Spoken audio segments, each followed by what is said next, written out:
En 1956 apareció por primera vez la palabra meritocracia. Fue en una revista británica, algo así como Socialist Commentary. Fue un término ofensivo para describir un Estado absurdamente inequitativo, donde seguramente nadie querría vivir. Desde la publicidad para vender autos hasta, por ejemplo, también la oratoria de grandes personajes reconocidos globalmente, o por qué no también el clásico ejemplo que nos conmueve a todos y que también celebramos todos, de aquella persona que le tocó atravesar un montón de adversidades y sin embargo logró salir adelante y destacar en lo que hace. La meritocracia supone que cada uno tiene lo que se merece. Y si acaso alguien no logra concretar esas metas profesionales o materiales que se dispuso, es porque verdaderamente no hizo el esfuerzo suficiente. ¿Qué significan en este 2020 igualdad de oportunidades o meritocracia? Son dos conceptos muy rentables que se usan en el discurso político de hoy, pero que por lo general se tocan bastante superficialmente. Y por eso nosotros queremos poner el ojo ahí y leer la letra chica de méritos y merecimientos.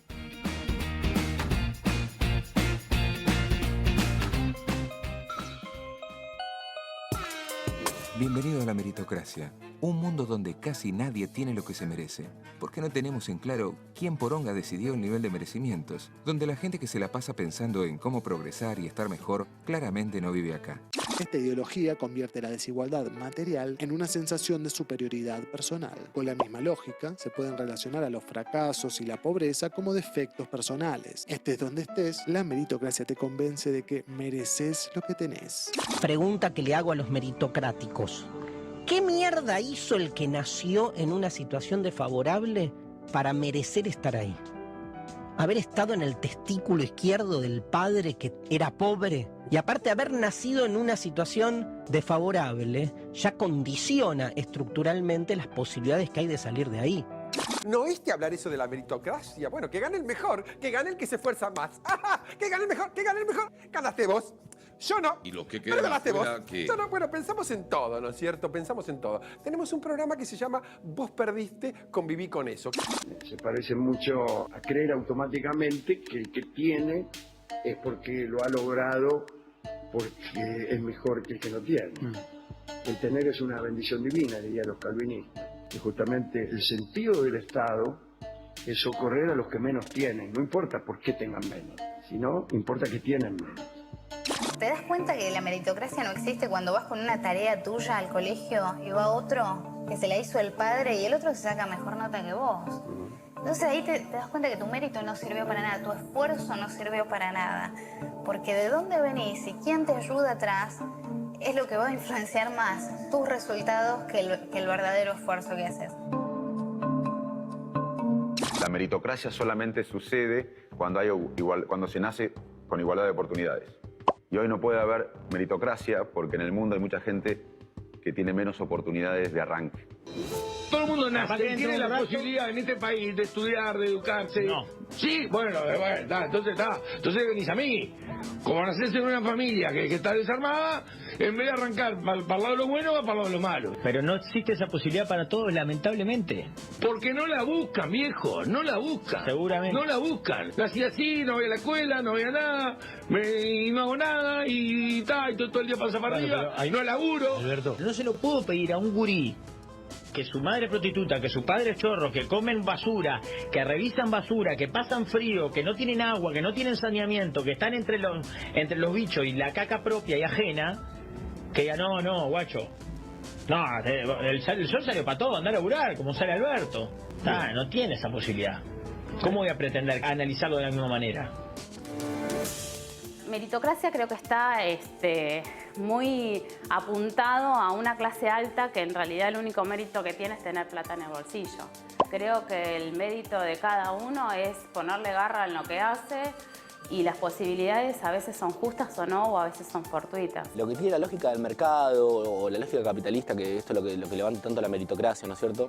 La lógica del individualismo, de la competencia, es el hecho que da la oportunidad de que cualquiera pueda llegar a tener el sueño americano, cualquiera, no todos. Entonces, como cualquiera y no todos, nos vamos a matar y a romper la cabeza por llegar a ser ese cualquiera. Eso fomenta el individualismo, la mezquindad, dejar de registrar un otro. Entonces como que nos hacen creer y hemos nacido con esa idea, que es muy difícil poder romperla. En un mundo de desigualdades, ¿se puede pensar en meritocracia?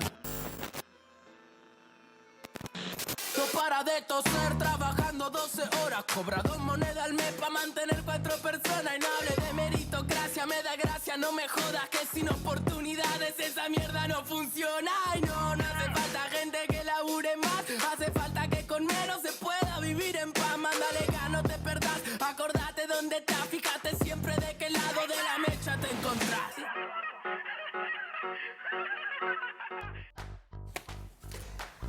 Muy bien, son las 9:05 de la noche, le damos la bienvenida a la letra chica y le damos la bienvenida especialmente, bueno, a Ana Laura Pérez, nuestra columnista, y también a Gustavo Pereira, que ya nos acompañó hace unas semanas atrás, filósofo y también docente. Me quedé mirando, escuchando ahí el chico que decía el sueño americano, ¿no?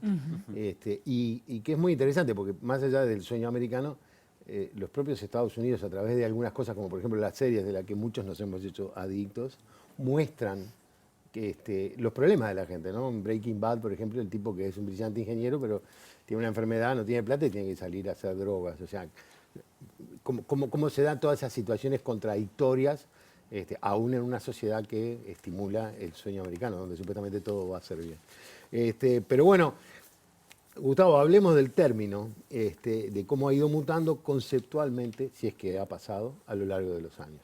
Si es que ha pasado, digo, capaz que no. Yo creo que lo interesante aquí es colocar esta idea de mérito, ¿sí?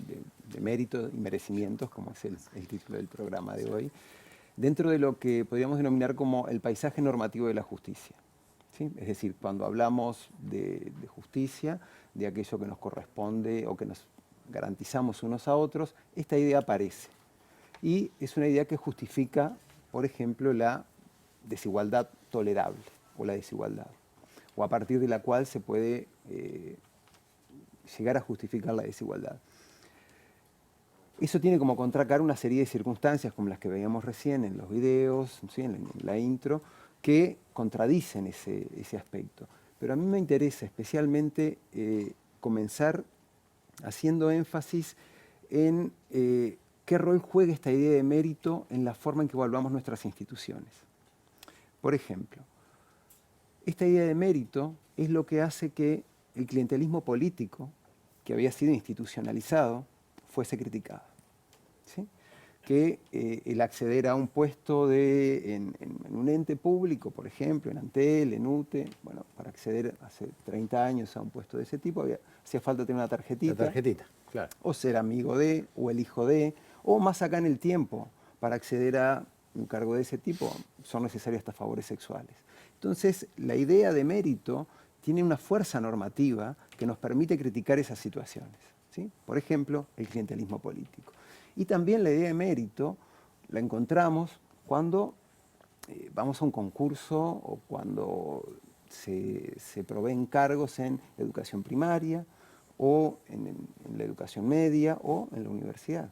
Nosotros como institución, en la Universidad de la República, estamos atravesados por eso. Y todos queremos que cuando nos opere el cirujano tenga méritos, sea el más meritorio de todos. ¿Sí? Entonces, esa es la parte que el concepto de mérito expone, pero hay una que oculta.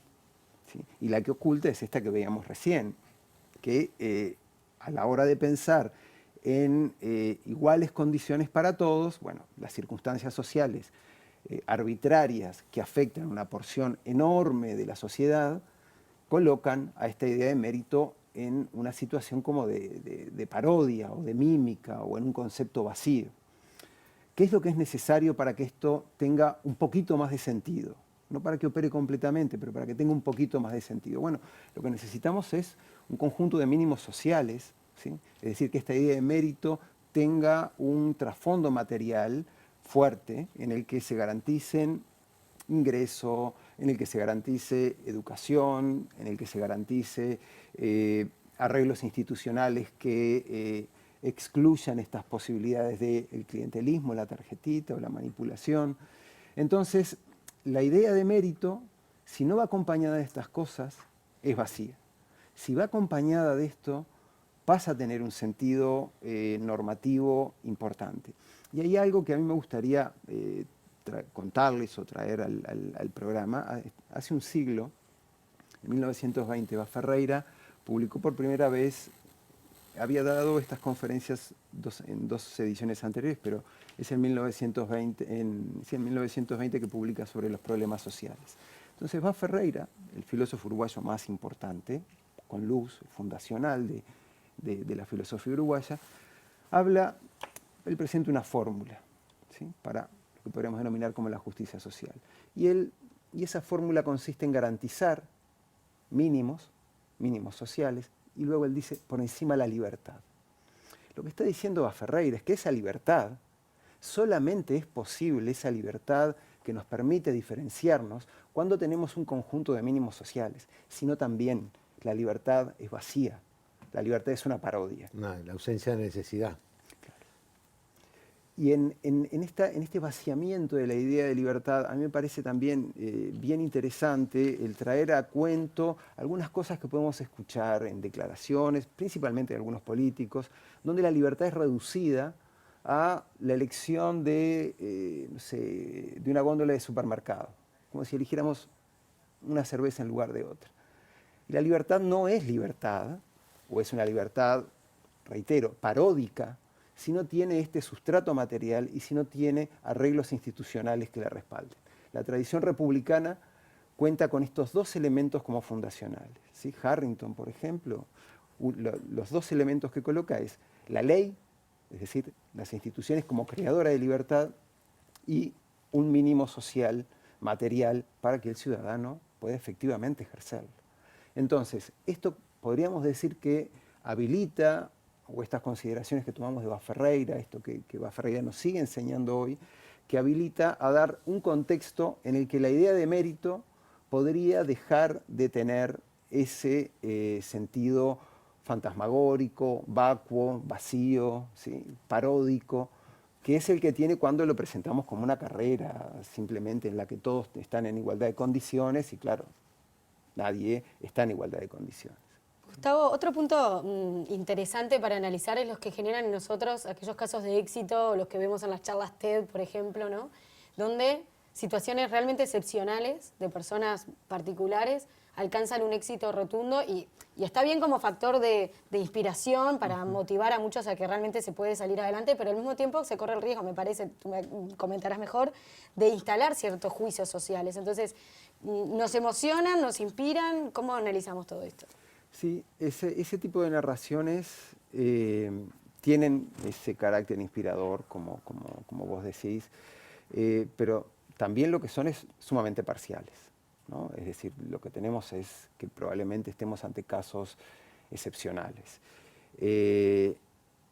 Y a mí me gustaría mencionar una gran narración de la historia de la literatura, que es mucho más inspiradora que esa, que son Los Miserables, en donde ahí lo que tenemos es la real dimensión, que bueno, es un maestro, ¿no?, Víctor Hugo, que ahí lo que tenemos es la real dimensión y la complejidad que tiene el poder avanzar en la vida, los tropiezos que tenemos, las caídas, la vulnerabilidad, nuestra vulnerabilidad, la de los otros, lo fácil que es caer, y que muchas veces en estos relatos que tú dices, en estas conferencias TED o en estas historias, lo que hay es como una creciente anestesia a esa sensibilidad de la vulnerabilidad.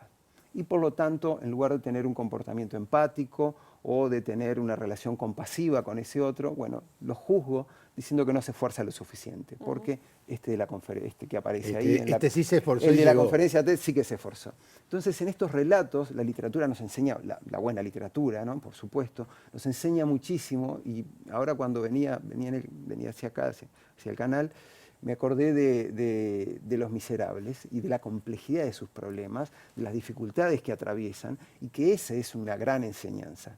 Y creo que por ahí es por donde tenemos que caminar a la hora de pensar en una sociedad democrática, en una sociedad compasiva. Ana Laura, a mí me gustaría meterme en el tema de las redes, porque ayer de noche cometí el error de hacer una publicación que hablaba de meritocracia.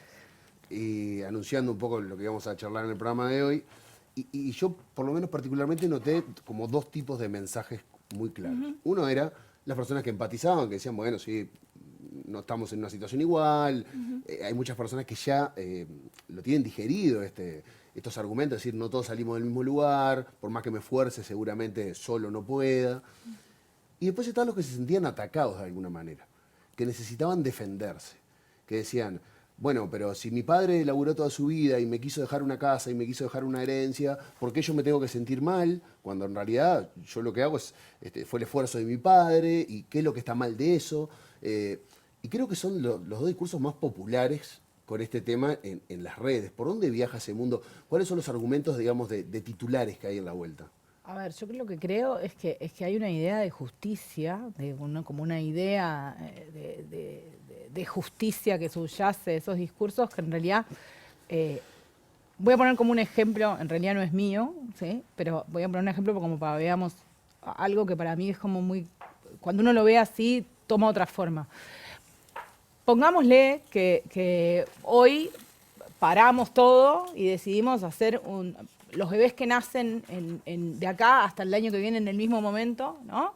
Decidimos que vamos a hacer un sorteo, ¿sí? Y les vamos a dar al 10% de esos bebés todo lo que necesitan para tener una vida plena y al otro 90% no.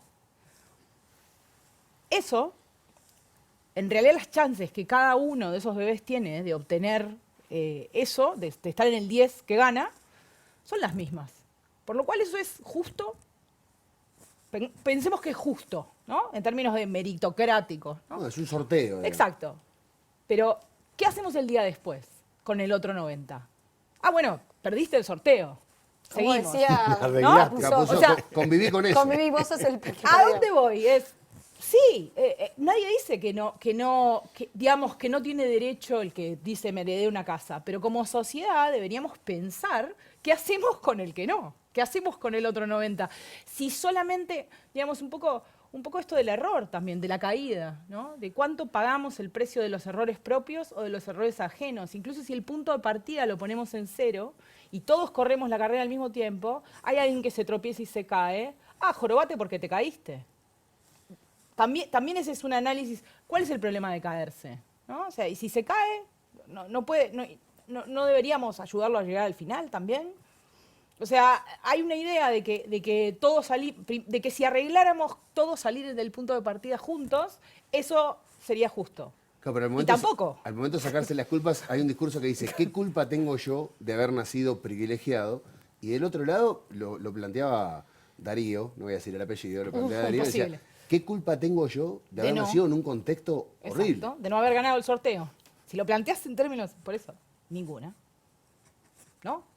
Yo creo que tiene que ver con eso. Y si lo llevamos, vos que hablabas de la tecnología, ¿no? Si lo llevamos al mundo de hoy, yo recomiendo mucho un libro de una matemática que se llama Cathy O'Neil, que se llama Armas de Destrucción Matemática. El libro es un libro que tiene unos años. Si uno lo lee, dice, wow, entendió todo. O sea, lo entendió tiene unos 10 años aproximadamente el libro. Y ella se especializó en lo que ahora ya es muy popular y todos hablamos del tema, es en todo lo que tiene que ver con Big Data, con manejo de data, ¿no? Con diseño de algoritmos. Trabajaba en un fondo de inversión que modelizaba casos para definir si le daban dinero o si prestaban en ese caso dinero a un emprendimiento, a un desarrollo, lo que sea. Y para eso hacían modelos matemáticos. Gran parte de las cosas en el mundo de hoy, y vamos camino a que cada vez más, en Estados Unidos hay más cosas así, en China hay muchas más, funcionan a partir de modelos matemáticos. Porque esa es la idea que tenemos de justicia, además. Si es matemática, tiene que ser justa. No falla. No falla, claro.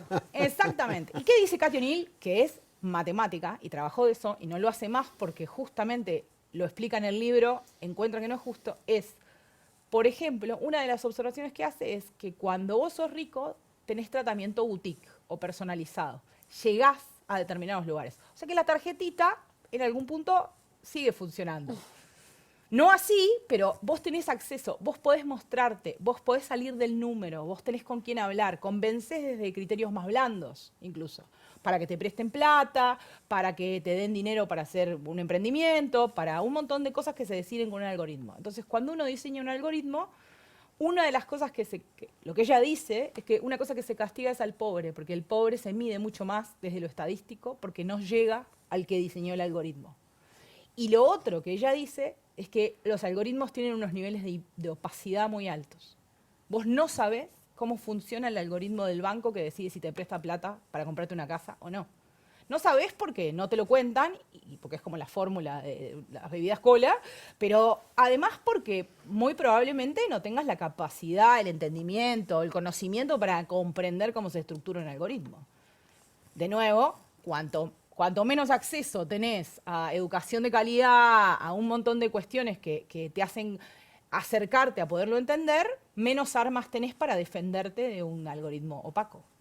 Y esto, entre otras cosas, bueno, es un factor que puede atentar contra la desigualdad o la democracia en términos generales. Sí, a mí lo que me resulta interesante es que, digamos, me resulta interesante que hay que desafiar porque es la idea de justicia que tenemos. Si es un algoritmo, es matemática, tiene que ser justo, Claro. es igual para todo el mundo. Y hasta eso, que es como el extremo en nuestro entendimiento actual, donde está el mayor grado de justicia, si tú lo analizás, en realidad produce inequidades. Entre otras cosas porque el que diseña el algoritmo es un ser humano y tiene sesgos y tiene maneras de pensar y valoraciones. En muchos call centers, por ejemplo, se construyen algoritmos para definir si sos un cliente muy relevante o menos relevante, para definir la velocidad de atención de la llamada. Muchas veces para definir eso en muchos países se usa las características del teléfono, o sea, Claro, el ¿de barrio dónde donde viene? vivís. Claro. Exactamente. Te veo con ganas, perdona, te veo con ganas de hablar. Claro, no, sí. Tiré un montón de cosas. Claro, porque creo que hay algo importante. La idea de justicia de los filósofos no es esa. No lo sé, lo sé. Entonces, una de las cosas que creo que es muy importante decir es que estas posiciones sociales que Diego mencionaba recién, el haber nacido en una cierta familia, el haber tenido, bueno, son arbitrarias, ¿no? El objetivo de la justicia es contrarrestarlas, ¿sí? Es decir, la discusión filosófica desde los 70 para acá, a partir de una obra enorme de un filósofo americano que se llama John Rawls, tiene esto como parte de su consenso. Pero te dicen que es igualar para abajo. Esa es una gran respuesta. El contrarrestar. No, pero el asunto es, se contrarrestan esas posiciones y se permite la diferenciación, ¿sí? ¿Cuál es la consecuencia? Garantizar mínimos y permitir la diferenciación con imposición, ¿sí? Es decir, tenés un beneficio porque naciste en una cierta posición social, se te va a permitir diferenciarte. Hay principios que regulan esto, en fin, esto es como bastante complejo, no lo voy a explicar ahora. No, tranquilo. Pero se permite esa diferenciación en la que se supone que está incluido tu esfuerzo, hay talentos, hay circunstancias sociales, pero ese beneficio también implica una imposición para contribuir a la cooperación social. Esa contribución a la cooperación social lo que hace es garantizar mínimos. Eso es un impuesto. Impuestos. Vos decías, perdón. Progresivo a la renta, así es como lo define el filósofo liberal más importante del siglo XX. Reitero, el filósofo liberal más importante del siglo XX. Le está viniendo un ataque cardíaco. A más de uno sí. A más de uno seguramente sí. Es decir, es una propuesta de corte intervencionista, ¿sí? Donde el Estado tiene un rol importantísimo. Y si alguien quiere discutir con John Rawls, ahí está. Una cosa, vos dijiste, aunque salgan todos de la misma línea, no hay justicia. No. Sí. Bueno, pero Lo como que dije es que tenemos una idea de que lo arreglamos todos saliendo todos de la misma línea. Y ni siquiera así. ¿Y qué pasa con el error? Claro, ahí está. Lo que tú decís es que tiene que haber una intervención diacrónica permanente. Claro. ¿no? Sí. Constantemente para ver quién se está rezagando. Y ese necesita una atención especial. Porque ahí también lo que está en juego es el reconocimiento a nuestra propia vulnerabilidad. Por ejemplo, las teorías neoliberales, o que se conocen vulgarmente como neoliberales, lo que tienen es una sensibilidad a la vulnerabilidad prácticamente nula. Lo que suponen es que somos agentes capaces de tomar decisiones informadas en términos perfectos, y si somos capaces de hacer eso, somos responsables de los resultados. Por lo tanto, el Estado no tiene ninguna obligación de intervenir, no debe intervenir, ¿sí?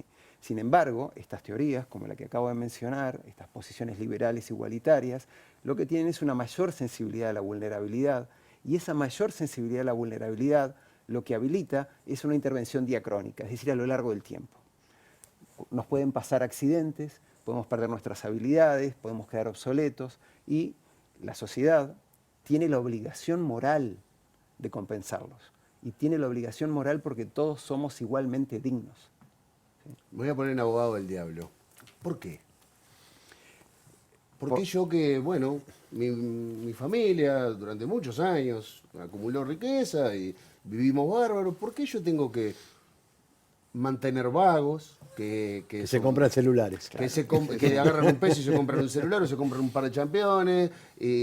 ¿Por qué? ¿Por qué yo tengo que dar mi plata para que otra gente viva un poquito mejor? Tal vez porque todo eso que tenés lo obtenés siendo parte de un sistema de cooperación social. No vivís en una isla, no sos Robinson Crusoe. ¿Sí? Vivís en una sociedad y todo ese beneficio que tenés es gracias a que hay un sistema complejo de cooperación social. ¿Sí? Y para los impuestos podemos pensarlos como una membresía a un club que nos permite pasarla mejor, ¿sí? Que nos permite beneficiarnos. Yo como filósofo soy el primero, porque imagínense el primero en suscribirme a eso. Imagínense este experimento mental. Tenemos un naufragio, ¿sí? No sé, Lost, ¿no? Que vos estabas mencionando la serie. Bueno, al filósofo, ¿para qué lo necesita? Para nada, ¿no? Se lo tienen los tiburones. No, pero es uno que corte leña, uno que... Un carpintero, ¿sí? Uno que pesque, bien. Eso es una sociedad mínima. ¿Sí? Bueno, en una sociedad compleja, habilidades como las nuestras, la de los periodistas, la de los filósofos, capaz que la de los contadores, son requeridas y nos permiten beneficiarnos. Entonces, lo que vamos a hacer nosotros es, al menos lo que yo quiero hacer, es pagar toditos mis impuestos, no sea cosa que me manden a la isla de Lost. Claro. ¿Sí? Quiero seguirme beneficiando de vivir en una sociedad compleja. Y el caso de tu ejemplo también se beneficia de vivir en una sociedad compleja. Si no viviera en una sociedad así, si no fuese parte de esa cooperación social, seguramente no tendría todo el beneficio que tiene. Incluso podés llegar a tener esas situaciones maravillosas en las que quiebran las empresas y viene el Estado a rescatarlas. ¿Qué más? ¿Qué Pero más además, se puede pedir? en esa idea de los méritos, también como sociedad decidimos qué habilidades superiores son más importantes que otras habilidades superiores. O sea, decidimos que los maestros excelsos ganen un sueldo y las personas, los hombres que saben patear pelotas, ganen otro sueldo. Entonces, ahí no hay solo méritos, hay una decisión de una sociedad de darle un premio a unos y a otros menos. Sí, claro. Ahora en estos días apareció muchísimo el debate ese. Ustedes le pagan a los jugadores de fútbol una cantidad de plata para que jueguen a la pelota y a nosotros los científicos nos pagan mucho menos para que los salvemos del coronavirus. Por ejemplo. Me quedé con una cosa, perdona. Adelante. En lo que tú estás planteando, entonces hay un tema y es que la sociedad no debería ser igualitaria. O sea, no darle a cada uno lo mismo. No, una igualdad de resultado no. Pero no, esa no es la única forma de entender la igualdad. ¿Sí? Es decir, la igualdad tiene múltiples interpretaciones. Entonces, para mencionar una simplemente, lo que podemos hacer es garantizar iguales capacidades para ser ciudadanos plenos. Y esa es una interpretación de la... ¿Qué quiere decir eso? Y capacidades para funcionar, esto es desarrollo cognitivo, salud, desarrollo de capacidades lógicas, de capacidades prácticas, para el razonamiento práctico, emociones. Lo que estoy planteando es lo que Sen desarrolló dentro del Premio Nobel de Economía, ¿no? Dentro de su enfoque de las capacidades, y es lo que toma el PNUD como base de información. Pero entonces podemos plantear una igualdad en esos términos. Una igualdad de resultados es inviable, definitivamente inviable. Claro. Porque lo que haría sería ignorar una circunstancia social determinante, que es la radical variabilidad que hay entre nosotros. Incluso nuestras decisiones, porque podemos tener grandes talentos para llevarlos a la práctica en la sociedad y podemos decidir no ejercerlos. Hay un punto interesante en eso que es lo que está pasando en los países nórdicos, que bueno, al igual que todo el mundo, tras toda esta revolución digital que han vivido, ellos lo capitalizaron de una manera diferente a nosotros y dejaron de hablar ahora del término meritocracia para entrar en talentocracia, ¿no?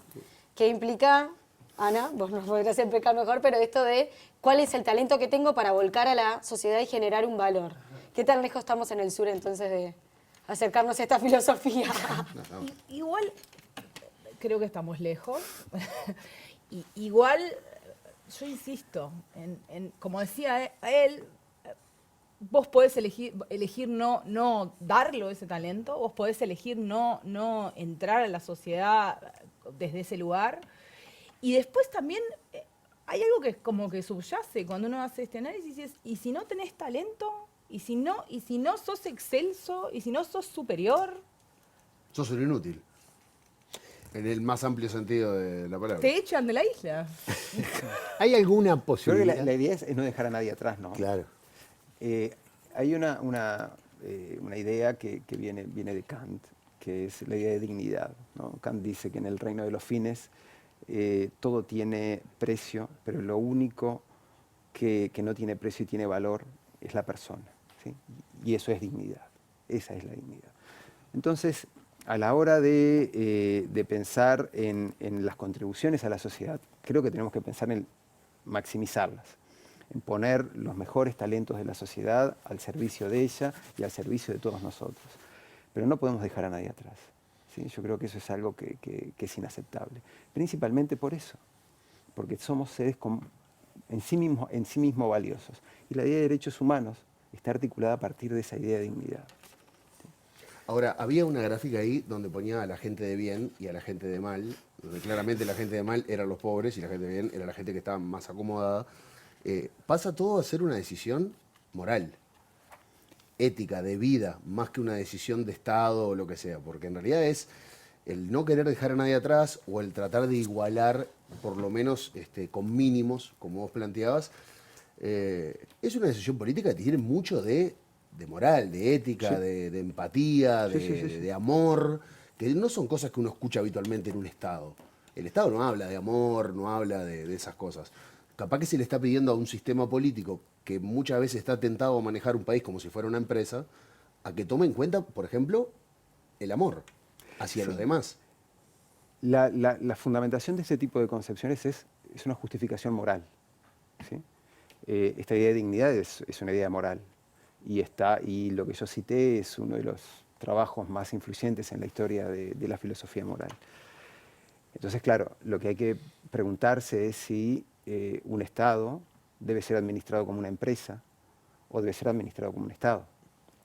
¿Sí? La historia de la filosofía política lo que nos enseña es que el Estado como empresa es algo como muy, muy reciente, claro, y tiene efectos sumamente perniciosos.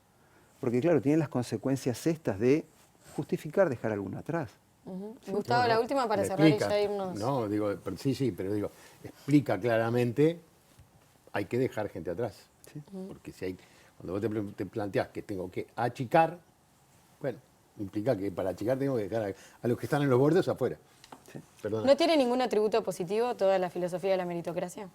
No, yo creo que tiene como positivo eso que yo les trataba de decir al principio, que por eso quise ser como un poco provocador con eso, por claro, cómo venía todo armado. El mérito regula una esfera de justicia. Yo mencionaba las instituciones educativas, por ejemplo. ¿Sí? El mérito es articulador de cómo es que nosotros somos evaluados, cómo es que ingresan los docentes en educación secundaria, en educación primaria. El cirujano. El cirujano, por favor, ni hablar. Entonces ahí hay una idea de mérito fuerte. El asunto es cuando eso se extiende a todo.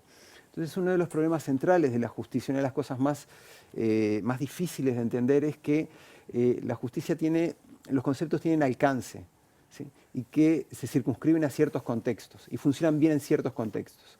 Entonces, el mérito funciona muy bien en este campo de la educación, claro, o de las profesiones, pero por el mérito no vamos a asignar recursos médicos.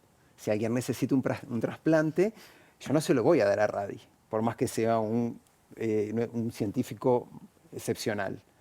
Va a haber una lista y, de acuerdo a los criterios que tengamos para esa lista, vamos a asignárselo a quien sea, ¿no? Que va a ser un criterio de necesidad, Claro. ¿Sí? Entonces, ese es uno de los problemas que tenemos que lidiar. Y dentro del campo de la educación o de las instituciones educativas, el mérito tiene, ha tenido y seguirá teniendo un rol articulador.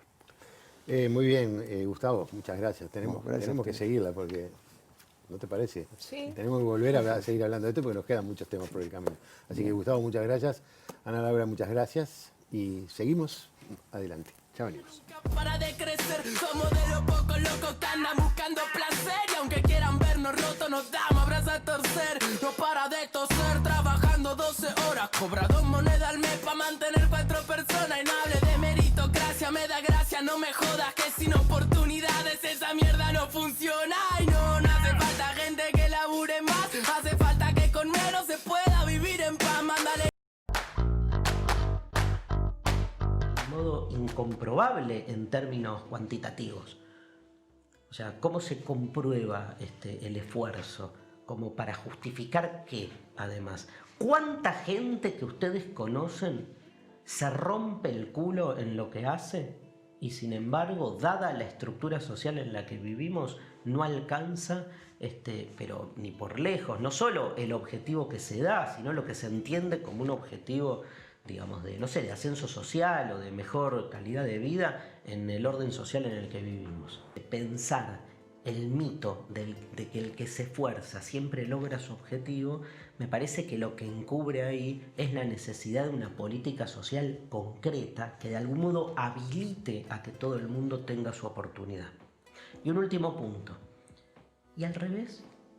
¿Ustedes creen que realmente el que vive en un ventajismo social ha hecho un esfuerzo individual por estar donde está? ¿Qué hizo el que nació?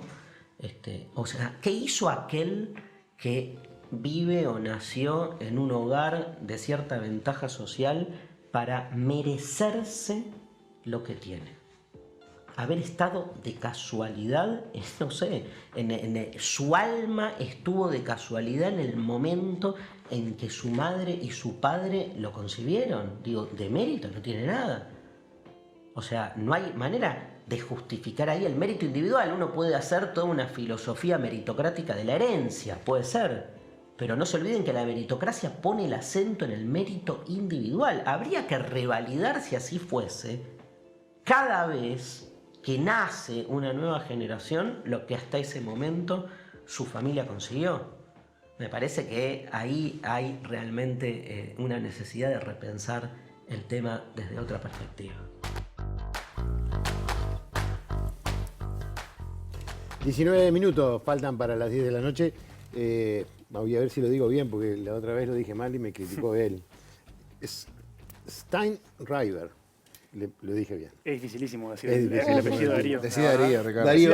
Darío queda mejor. Y él decía allí, donde plantea la necesidad de políticas concretas, lo ha planteado en otros momentos que lo hemos tenido, incluso en un contacto. Y yo me quedé con algo que estábamos discutiendo antes de empezar, cuando hablamos de los mínimos, de los pisos, y vos decías, bueno, pero desde los pisos no se puede explicar la desigualdad, sino que hay que explicarla desde otro lugar. Claro, es una punta relevante porque, claro, la desigualdad refiere tanto a la pobreza como a la riqueza, digamos. Sí. Hay un conjunto de elementos que uno tiene que considerar ahí y que están, por supuesto, súper vinculados con el tema de la meritocracia. Perdona, porque me dicen y tienen razón, no te presenté. Bueno. Mauricio da Rosa, economista integrante del Centro de Estudios de la Universidad. Tienen razón. Ahora sí, presentado entonces, soy, como decía, docente del Instituto de Economía de la UDELAR. Y justamente para marcar el tema como de la meritocracia y vincularlo con el tema de la desigualdad, que son temas evidentemente que están muy relacionados, es bueno empezar como para establecer, digamos, de qué estamos hablando y de qué no estamos hablando cuando hablamos de meritocracia.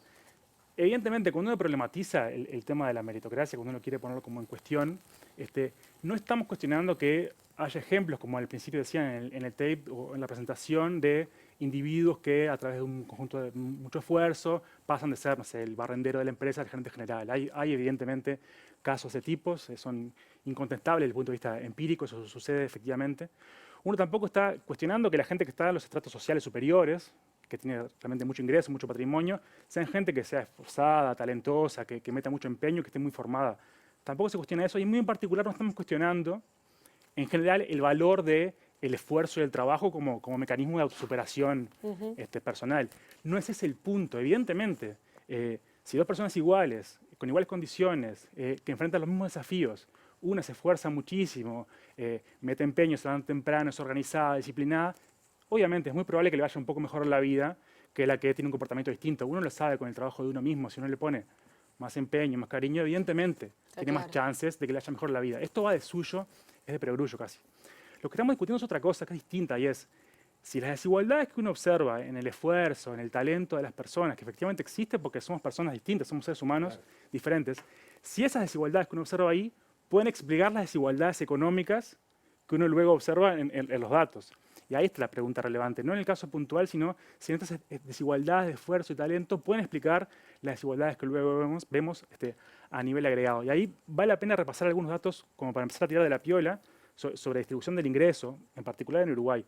Si uno ordena a las personas de menor ingreso, mayor ingreso en Uruguay, a los adultos del Uruguay, uno va a encontrar evidentemente muchas desigualdades ahí. Si uno lo divide en 10, los famosos deciles, ¿no? El decil 1 es el decil más pobre, el decil 10 el más rico, digamos. Uno va a encontrar ahí muchas desigualdades, algunas de las cuales se explican por el esfuerzo y el talento, y otras se explican por cuestiones que nada tienen que ver con las personas. La primera y más evidente son las brechas de género que se discutieron ya en este programa hace unos pocos días. Evidentemente ahí no hay ninguna, no está asociado al esfuerzo ni al talento de las mujeres, sino que es una desigualdad que se impone sobre ellas socialmente y la que no tiene ninguna responsabilidad. Se le hace un poquito un trabajo de Mayra Colache y Martina Querejeta que da cuenta justamente de la penalización, por ejemplo, por la maternidad en términos de ingresos. O sea, sí, es impresionante. O sea, evidentemente hay cuestiones que no tienen nada que ver con el esfuerzo y el talento personal, sino que son desigualdades que se imponen socialmente. Para explicar las desigualdades de ingreso, un elemento muy claro es la educación. La educación es un muy buen predictor del ingreso de las personas. No es perfecto, pero es bastante bueno para explicar cuál es el ingreso que tenemos las personas en los años de educación que uno tiene. Ahí uno podría decir, bueno, ahí hay esfuerzo de por medio, ¿no? Educarse, formarse, cuesta mucho trabajo, yo me rompo el lomo para estudiar, pero también sabemos que también en los logros educativos hay desigualdades que no tienen que ver con el esfuerzo personal. Está ampliamente documentado cómo en los quintiles inferiores de ingreso hay peores resultados en términos de aprendizajes y asistencia a los centros educativos. Está súper documentado por todo. Claro, por todos lados. Ahora salió hace poquito la tesis de maestría de Santiago Soto, tutoriada por Gonzalo Salas, donde él mostraba que más del 60% de la desigualdad educativa que uno observa en realidad viene explicada por cuestiones que están relacionadas a los padres de uno, o sea, la educación de los padres, el barrio. Estoy diciendo todas cosas que son evidentes y que deberíamos reconocerlas, que evidentemente siempre hay una parte que tiene que ver con el esfuerzo, pero una parte muy importante que no está asociada al esfuerzo, que tiene que ver con las condiciones de partida. Pero un elemento más sobre la distribución del ingreso es que yo decía, ¿no? Uno puede dividir la sociedad en deciles y hay desigualdades, pero en realidad, si uno compara, no sé, la gente del decil 5 con la del decil 6, son bastante parecidos. ¿Sí? Son más ricos los del decil 6 que los del 5. No en sus ingresos, pero sí en sus... No, pero también los ingresos son en realidad similares. Obviamente, es distinto un contador que un peón rural, pero en realidad es una evolución que evoluciona como muy lentamente, muy moderadamente, salvo al final. Cuando llegamos al final de la distribución, los individuos más ricos, de más ingresos, hay un salto. ¿Sí? Hay como un comportamiento explosivo de los ingresos al final de la distribución. El famoso 1%, ¿sí? De individuos que ganan mucho más que el promedio, que están como jugando en otra categoría, en otra liga. Y como para tener una idea, el promedio de los ingresos de la población en un mes son 20.000 pesos mensuales. Ese es el ingreso promedio de un adulto en Uruguay, 20.000 pesos líquidos mensuales. El promedio del 1% son unos $15.000 mensuales. ¿Sí? El promedio, el 1% es muy desigual adentro de sí, hay gente que gana muchísimo más que eso. El promedio son $15.000. Entonces, la diferencia entre una persona promedio y el top 1 es de 30 a 1, por lo menos. O sea, son 30 veces, tienen 30 veces más ingresos. Entonces ahora la pregunta, volvemos a la meritocracia. ¿Uno puede explicar esta diferencia? Sí, por mes. Por mes. ¿Uno puede explicar esta diferencia exclusivamente a partir del mérito o del esfuerzo? Es que trabajan 30 veces más, están 30 veces más formados, se levantan 30 veces más temprano, son 30 veces más talentosos. Es muy difícil realmente. Algunos capaz que sí. No, pero por eso yo decía hoy, más temprano, aún partiendo de la base que son gente talentosa, esforzada, trabajadora, es muy difícil explicar toda la diferencia que uno observa con el resto de la población exclusivamente a partir del esfuerzo. Tiene que haber más elementos de por medio que estén explicando esta diferencia. Adelante, adelante. ¿Qué pasa con la movilidad social en nuestro país? O sea, ¿es un movimiento fluido que se puede...? Hay estudios limitados, es muy difícil estudiar la movilidad social. Una de las cosas que decía Darío ahí, que es difícil cuantificar estas cuestiones. Hay evidencia para otros países, y ahí se ve que en general la desigualdad y la movilidad social están correlacionadas inversamente. Por ejemplo, en Estados Unidos, que es un país en que la desigualdad ha crecido muchísimo en los últimos 30 años, uno ve que la movilidad social viene en picada. Hoy, en Estados Unidos, el 50% de los jóvenes no esperan ganar más que lo que ganaban sus padres. Cosa que hace unas décadas era el 90%, esperaban ganar más que lo que ganaban sus padres. La movilidad está bueno, también lo que ganaban la primera generación era notoriamente menos de lo que ganó la segunda. Claro, pero a lo que ves que este elemento de la movilidad social, que es tan importante para el sueño americano, que también mencionaban al principio, también está muy puesto como en entredicho desde ese punto de vista. Yo creo que lo importante ahí es como intentar entender de alguna forma cuáles son los elementos que no son el esfuerzo, que están explicando estas desigualdades de ingreso tan dramáticas que uno observa. Y ahí hay una parte que después tiene que ver con otros elementos como la herencia, que es la desigualdad patrimonial, la desigualdad de la concentración del capital. ¿Por qué digo esto? Porque en el 1% de ingresos hay una diferencia sustantiva central, y es que ellos perciben ingresos de una fuente que es distinta a la de todos nosotros. Para el no 99, es un sueldo. Claro. Es el patrimonio. Para el 99% de la población uruguaya, para el 99% de nosotros y nosotras, si tenemos algún ingreso es de salarios o mi ingreso por mi cuenta propista o jubilaciones, en el caso que somos jubilados o jubiladas. ¿Sí? Hay algún ingreso por capital, algún plazo fijo, algún apartamentito que alquilo, pero es poca plata. Incluso los grupos relativamente más ricos dentro del 99%, eso no llega ni a 5 o 6% del ingreso total de las personas. En el 1% la cosa cambia completamente.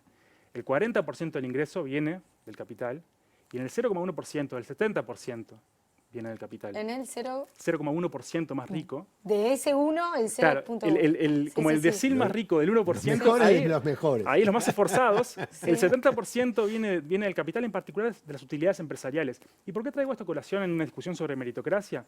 Porque en realidad uno puede hacer la distinción, digamos, asumiendo que hay un continuo entre esfuerzo y circunstancias de las personas, que los ingresos que reciben estos individuos, que reciben buena parte de sus ingresos por capital, en realidad hay una parte de allí que tiene que ver con el trabajo, por ejemplo, de dirección de la empresa, de planificación, de ejecución, que es un trabajo muy difícil. O sea, dirigir una empresa es una cosa muy complicada, yo no podría hacerlo. Pero hay una parte de ese ingreso que viene asociada a ese trabajo, y una parte del ingreso que en realidad viene asociada a la simple o no tan simple propiedad del capital. Claro. O sea, conceptualmente hay dos partes que son distintas. O la inversión que hace con esa plata que gana. Claro, ¿no? o sea, yo perfectamente... Se mueve sola. Ahí para pensarlo uno podría pensar, bueno, no estamos hablando de empresas chicas, ¿no? Estamos hablando de grupos empresariales muy grandes. Sí. Yo, si me fuera como empresario, ¿no? Me voy de la empresa, contrato a alguien para que la gestione. Igual sigo ganando. Igual sigo ganando. Claro. Y esto no es que lo diga yo, que soy un pinche nadie. Esto lo decía Adam Smith, el padre de la economía moderna, el de la mano invisible. Hoy Gustavo decía, se mueren los liberales si escuchan esto. Si los liberales leen a Adam Smith, se mueren. Porque decía esto en términos bastante más duros que lo digo yo. Entonces, a lo que voy es que hay una desigualdad muy grande. Los ingresos que están arriba del todo de la distribución, en realidad, están conectados más débilmente, digamos, con el esfuerzo. Están conectados, por supuesto, y no estoy diciendo ni quitando legitimidad a los empresarios, pero evidentemente hay una conexión con el esfuerzo que es un poco más débil que para el conjunto de la población. Muchas veces ese capital, que es el que les da su mayor ingreso, ni siquiera fue construido por ellos.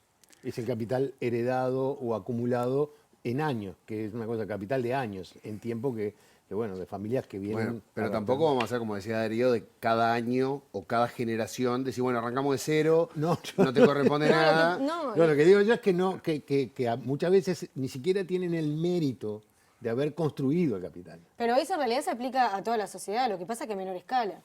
Porque nosotros podemos, y bueno, yo heredé la casa que le dio mi abuela a mi madre me la da a mí, y en realidad el mérito tampoco es mío y estoy recibiendo. No, está bien, quiero decir, pero pasa a todos los niveles, ¿no? En distintas escalas. Está bien, no importa. Voy a hacer algo, Ricardo, que creo que nunca hice, y es citar a un economista francés que se llama Thomas Piketty, y quiero saber si estás de acuerdo con él. Es un teórico de la desigualdad, sostiene que dar un sentido a las desigualdades y justificar la posición de los ganadores es una cuestión de importancia vital, porque la desigualdad es ante todo ideológica. Sí, yo lo conozco bien a Piketty, fui estudiante de él y es mi supervisor en la tesis de doctorado. Y él siempre insiste con estas cosas, ¿no? Con el tema de, estoy por supuesto de acuerdo con lo que dice, que la desigualdad es un tema ante todo ideológico. Esto es interesante pensarlo porque todas las sociedades han sido desiguales y todas buscan algún mecanismo para justificar la desigualdad. Nadie dice la desigualdad es excelente, nos encanta la desigualdad. Siempre se justificaron históricamente las desigualdades con algún mecanismo porque eran útiles para algo, ¿sí? El tema con la meritocracia en particular es que es una forma de justificar la desigualdad un poco cruel, porque, no sé, en las épocas feudales, si vos eras un siervo, un campesino, bueno, te tocó eso, mala suerte, pero no era tu culpa. Naciste ahí y es lo que te tocó en la vida. Ahora, con la meritocracia es un poco más cruel, porque en realidad, si no llegaste, es por tu responsabilidad. Así que como mecanismo de justificación de las desigualdades es bastante ideológico, es bastante más complejo. Ahora, siempre se busca darle como una legitimidad por medio de la utilidad de la desigualdad. Siempre todas las sociedades buscan justificar eso de alguna forma. En el caso nuestro, de la meritocracia y más en general, de la desigualdad, se intenta plantear que, bueno, puede ser mala, pero es útil, porque es buena para el crecimiento económico o para la innovación o para un conjunto de cosas. Es un argumento que se esgrime muy frecuentemente. Y ahí lo que primero que hay que decir es que, cuidado, la desigualdad, la primera discusión con respecto a la desigualdad es una discusión como la que plantea Gustavo, es de corte normativo, moral, es de justicia. Si consideramos que es justa o injusta la distribución del ingreso. El carácter instrumental, si es buena o mala para otra cosa, es de segundo orden. Ahora, incluso en ese segundo orden, no está escrito en piedra, no es una ley escrita en piedra que la desigualdad sea buena para el crecimiento, o sea buena para la innovación, o sea buena para nada. Es un tema complejísimo que daría para discutir todo otro programa entero, pero ciertamente no es que sea automático que cuanto más desigualdad mejor porque la gente tiene más incentivos para hacer más cosas. Es lo que decías vos, profe, hoy, el tema de que no es solo por amor, que hablábamos en el primer bloque, sino que es por conveniencia, ¿no? O sea, una sociedad desigual o con muchas personas desfavorecidas termina siendo también... Bueno, creo que quedó claro cómo vamos a tener que hacer otro programa de esto. Sí. Mauricio, muchísimas gracias por acompañarnos. Nos queda una tanda más, hoy un programa distinto, venimos con 3 bloques, así que ya venimos.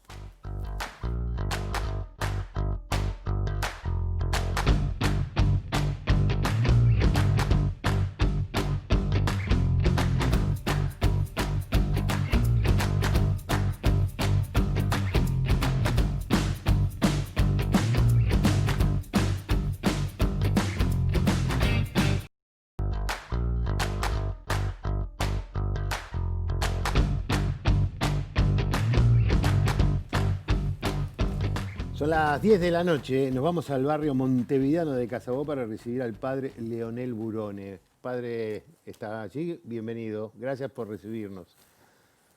Muchas gracias. A ver, gracias por...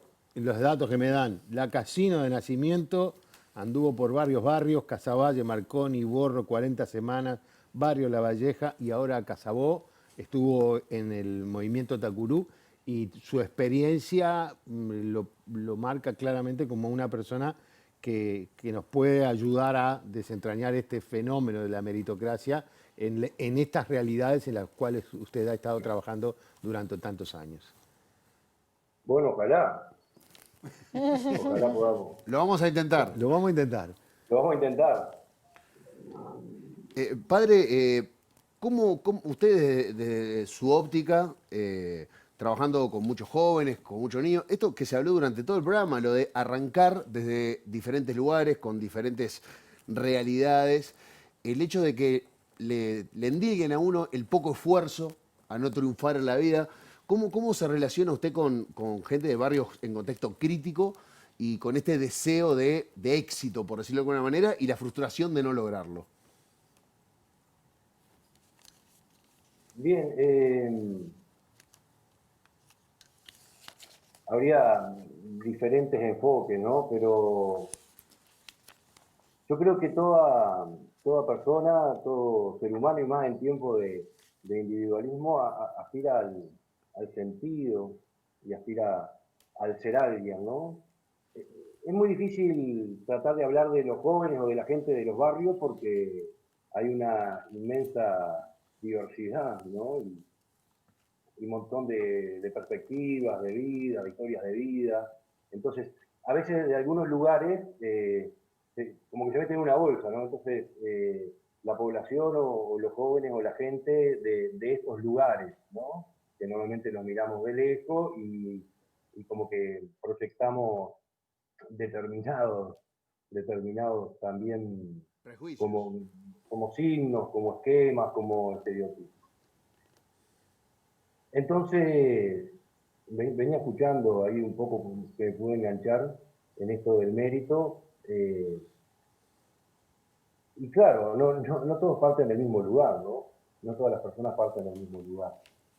Nosotros aquí en el barrio, en los barrios en los cuales hemos compartido, vemos que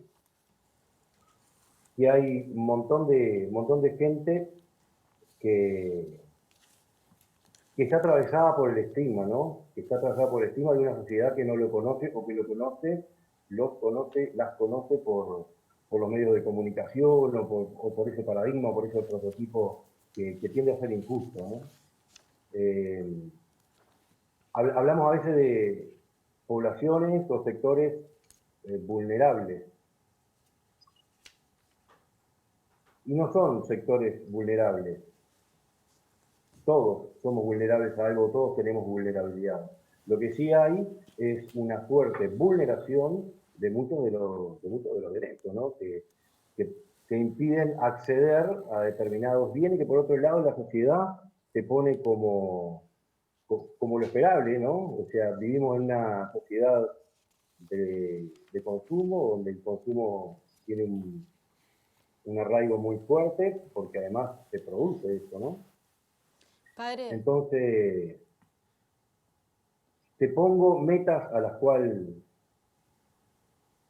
te propongo alcanzar y después te las impido porque no te dejo acceder y te dejo fuera por todo esto, ¿no? De que se premia a algunos y bueno, mucho de lo que se venía conversando aquí en el programa. Padre, ¿usted cree que la movilidad social es viable en los lugares donde trabaja? ¿A qué le llamaba la movilidad social? La movilidad social, que alguien pueda realmente salir adelante si se lo esfuerza. ¿Qué es salir adelante, no? A la pregunta a veces hay que volverle a preguntar, ¿qué es salir adelante? ¿Qué es acceder a la sociedad de consumo?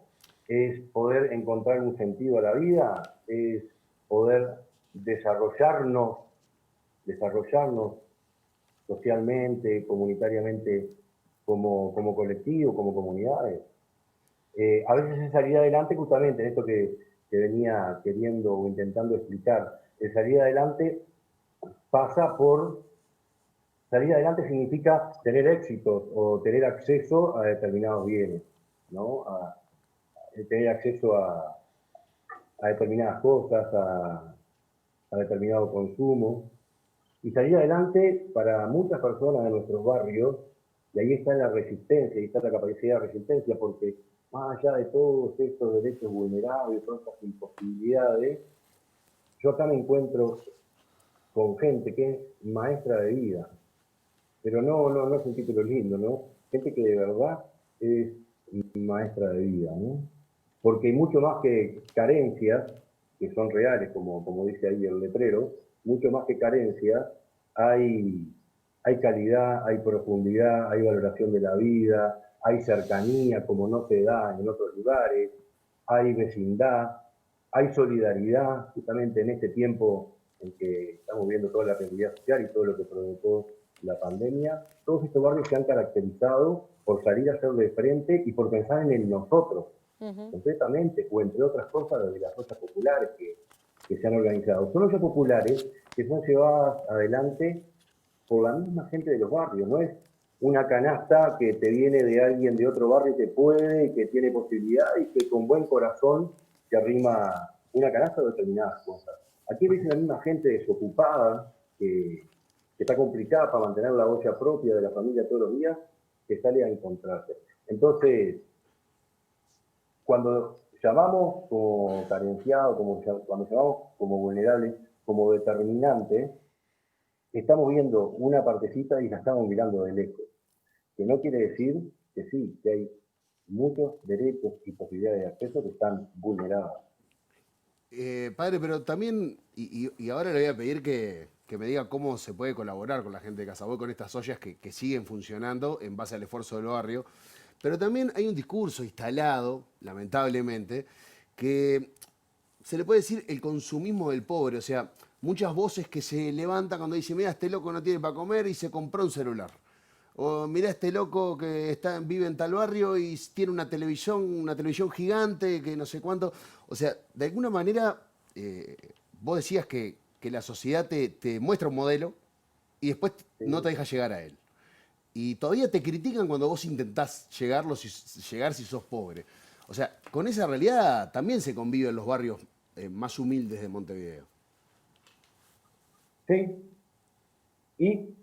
Y bueno, pero digo, ¿cómo la llevan? Porque desde el trabajo social hay que acompañar desde muchísimos lugares. Y creo que uno ese es el lugar de, bueno, ¿en qué lugar ponemos el consumo en nuestra pequeña sociedad que es el barrio? Supongo que no debe ser fácil. Porque está esto que te decía hoy.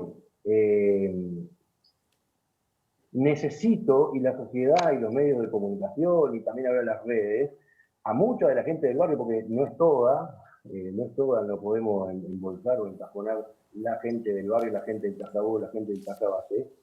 En esa dialéctica que tiene la complejidad de la realidad, me encuentro que muchas veces para hacer tengo que tener acceso a estas determinadas cosas, ¿no? Y entonces en esa dialéctica se acompaña, pero buscando que sea cada uno el que va descubriendo su sentido. Y mirarlo desde adentro, porque desde lejos, desde fuera, y cuando tengo todas las comodidades, y cuando tuve la suerte o la posibilidad de nacer y de crecer en lugares con determinadas cosas favorables, miro desde lejos y digo, che, pero claro, no tenés para comer y tenés un televisor y un celular. ¿Y qué sabes? ¿Qué sabes? Esto se acompaña con la construcción de una sociedad distinta, ¿no? De una sociedad con justicia social, de una sociedad y un colectivo donde todos tenemos que salir de nosotros mismos y buscar el bien de todos. Es esto de la meritocracia que se hablaba, ¿no? Yo creo que una parte del problema o de la realidad de la visión de la meritocracia es que está puesta en el individuo y no está puesta en el colectivo, en la comunidad. Padre, le queremos agradecer su participación en esta noche con nosotros, en esta transferencia de sus subjetividades, en esa cosa que nos ha dejado pensando. Así que le agradecemos. No, nos dejó pensando, sí. Por lo menos a mí, bueno, le agradecemos mucho que haya estado con nosotros esta noche. Le mandamos un abrazo. Muchas gracias a ustedes también. Bien, Diego, Analía, ¿nos vamos? Sí, le vamos a anunciar que mañana tenemos un programa de La Letra Chica dedicado a las Fuerzas Armadas. Va a estar el ministro de Defensa, Javier García, hablando un poco, bueno, sobre las Fuerzas Armadas que tenemos y las Fuerzas Armadas que queremos. Pero nos vamos a despedir con algo diferente. Nos vamos celebrando el centenario de Idea Vilariño, nacida un 18 de agosto, pero de 1920. Poeta, ensayista, crítica literaria, traductora, compositora y docente, una mujer única que vivió como quiso. Vamos a compartir con ustedes el adelanto de un programa que se va a emitir a las 19:30 de este sábado por la pantalla de TV Ciudad, que se llama Mi poesía soy yo, Idea Vilariño, los 100 años. Está conducido y la producción periodística está en manos de Noelia Campo, la producción de Andrés Carrone y la realización de Leo Sala. Lo dejamos para que lo vean. Hasta mañana. Hasta mañana.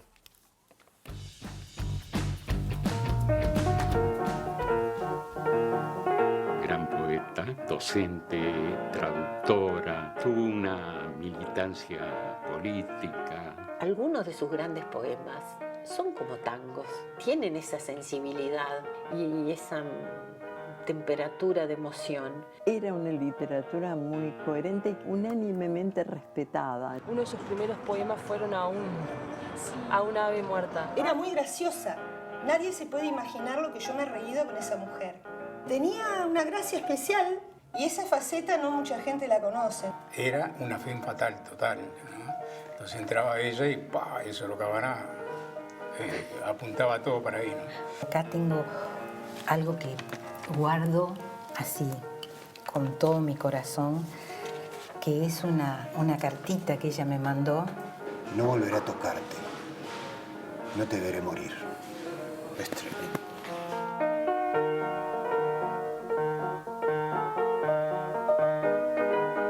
Mi poesía soy yo.